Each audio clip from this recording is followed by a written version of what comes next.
जो education system है वो पूरी तरह से करप्ट हो चुका है। राहुल गांधी जी ने 17 जून को कोटा में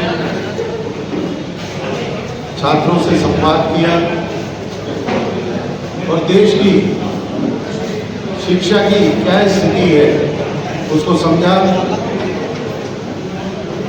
बच्चे और बच्चों का अभिभावक कैसे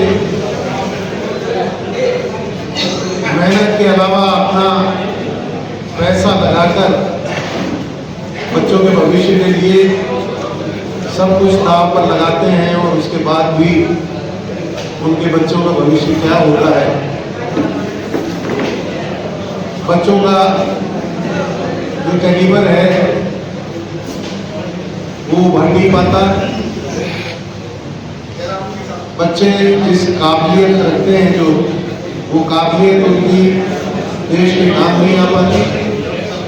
इसके खिलाफ कांग्रेस पार्टी पूरे देश में आंदोलन कर रही है और शिक्षा नीति के बदलाव की बात कर रही है। इसके साथ ही धर्मेंद्र प्रधान जी जो शिक्षा मंत्री हैं उनके इस्तीफे की मांग कर रही है।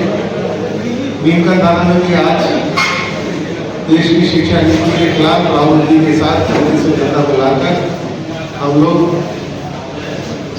शिक्षा नीति के बदलाव की बात कर रहे हैं और हमारे बच्चों के भविष्य की बात कर रहे हैं कि बच्चों को निःशुल्क शिक्षा मिलनी चाहिए जिससे कि उनकी जो काबिलियत है वो सामने आ सके और देश में काम आ सके।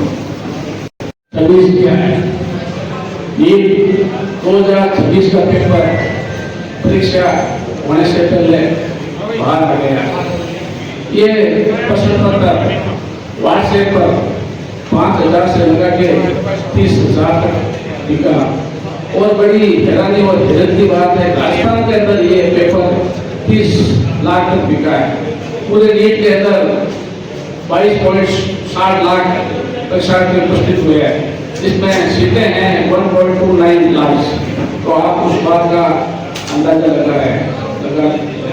दूसरा ये जो पेपर लीक अनटेस्ट का गया है, पेपर लीक अनटेस्ट का एक सख्त रूप से गिरोह और जो माफिया टाइप लोग हैं वो सख्त रूप से पूरे देश के अंदर इसको परीक्षा होने से पहले इसको उजागर करते हैं, उसको बाहर लेके आ जाते हैं। उसके अंदर 25,000 से लगा के 30-40 लाख रुपए में ये पेपर भेजते हैं। उस पिछले 12 वर्षों के अंदर जो राष्ट्रीय स्तर की जो परीक्षा हैं तो 24 परीक्षाओं का पेपर लीक हो, राष्ट्रीय स्तर की बात कर रहा हूँ। यूं पूरे देश के अंदर 90 परीक्षाओं का ये पेपर आउट हो चुका है जिसमें छात्रों और युवाओं के कुठारघात हुआ है। लोगों को रोजगार देंगे, आज 20 करोड़ लोगों को रोजगार मिलता तो देश का क्या भविष्य होता।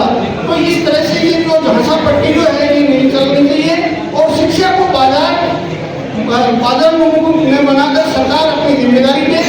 और जो जिस तरह का जो वातावरण चल रहा है पेपर लीक का, अभी आपने बताया कि पिछले 12 साल में 24 पेपर लीक हो गए, बड़ी परीक्षा हो गई। तो ये सोचने वाली बात है। हम लोग ये चाहेंगे कि इस देश में ये पेपर लीक बंद हो, साथ ही शिक्षा को जो मार्केट पर छोड़ दिया है, बाजार पर छोड़ दिया है, इससे इस देश के 150 करोड़ लोगों के भविष्य के साथ खिलवाड़ है, ये बंद होना चाहिए। शिक्षा जिस देश में शिक्षा में अग्रणी होता है वो हमेशा राज करता है। इंग्लिश